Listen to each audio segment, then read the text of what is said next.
Terima kasih Anda masih bersama kami dalam Sapa Indonesia Pagi. Saudara, seluruh fraksi di Komisi 1 DPR RI sepakat membawa revisi Undang-Undang TNI dibawa ke rapat paripurna untuk disahkan.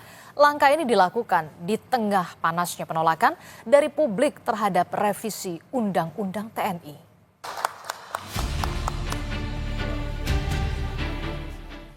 Seluruh fraksi di Komisi 1 DPR RI sepakat membawa rancangan Undang-Undang TNI ke rapat paripurna untuk disahkan.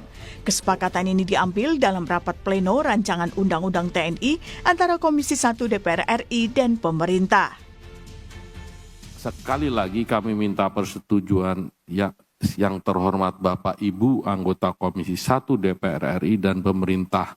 Apakah RUU tentang perubahan atas Undang-Undang Nomor 34 Tahun 2004 tentang TNI dapat kita setujui untuk selanjutnya dibawa ke pembicaraan tingkat 2 pada rapat paripurna DPR RI untuk disetujui menjadi undang-undang? Terima kasih. Sebelumnya, Koalisi Masyarakat Sipil untuk Reformasi Sektor Keamanan menemui pimpinan DPR untuk memberikan sejumlah catatan terkait revisi Undang-Undang TNI. Dalam audiensi yang digelar secara tertutup ini, hadir Wakil Ketua DPR RI Sufmi Dasko Ahmad dan Ketua serta anggota Komisi 1 DPR RI. Direktur Amnesty International Indonesia Usman Hamid bilang, salah satu catatan yang disampaikan yakni memastikan tugas dan fungsi TNI tetap berada di bidang pertahanan. Pasal 39 bahwa TNI dilarang berbisnis, dilarang berpolitik praktis.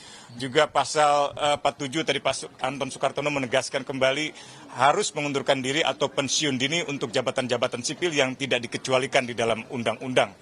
Tadi juga ditekankan kembali oleh Pak Dasko dalam akhir pertemuan bahwa kita sama-sama setuju untuk mencegah kembalinya dui fungsi militer melalui Undang-Undang TNI dan tegaknya supremasi sipil. Masyarakat sipil, pertemuan tadi berjalan dengan hangat, lancar, diskusi dan dialog yang membangun dan ada kesepahaman dari kedua belah pihak. Insya Allah saya pikir ada titik temu. Kami memberikan penjelasan juga sekaligus juga mengakomodir karena dari kemarin sebenarnya ini diskusi-diskusinya juga sudah intens. Revisi Undang-Undang TNI memang mendapat penolakan dari sejumlah pihak. Di Sleman, Yogyakarta, unjuk rasa digelar Civitas Akademi Universitas Gadjah Mada.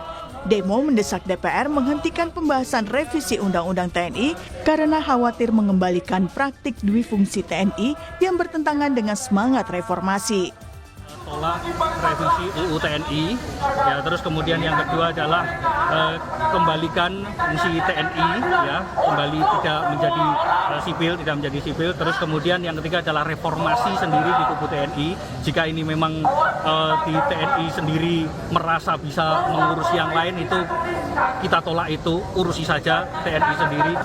Ini juga untuk lapangan pekerjaan, ya, risiko bagi generasi-generasi muda karena bisa jadi itu nanti akan diisi oleh orang-orang dari militer.